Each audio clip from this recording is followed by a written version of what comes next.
En fait, personne ne sait rien. Ah. Même du côté de Marca. Alors, il y a un premier problème, c'est que cette info donc, est sortie il y a à peu près 4 jours, quand on a eu cette, on va l'appeler info pour l'instant, ou rumeur, avec cette clause particulière. Alors, c'est aussi un site internet qui a été cité, c'est fichajes.net, qui aurait donné à Marca cette info, et Marca l'a repris, ainsi que Cadena Ser et d'autres médias par la suite, toujours en citant fichajes.net.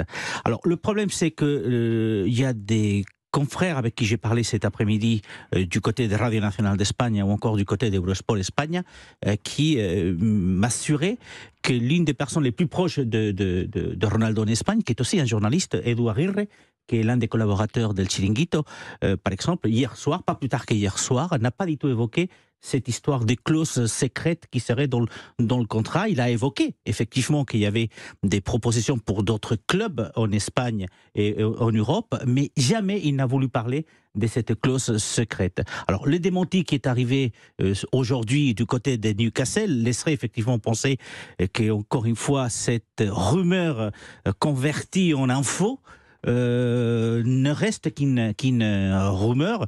Cela dit, on sait tous parfaitement que parfois les rumeurs ont quand même une partie de vérité. Faudra-t-il peut-être attendre la fin de la Première Ligue pour voir si Newcastle est parmi les 4 premiers ou pas, étant, je crois, 12e aujourd'hui.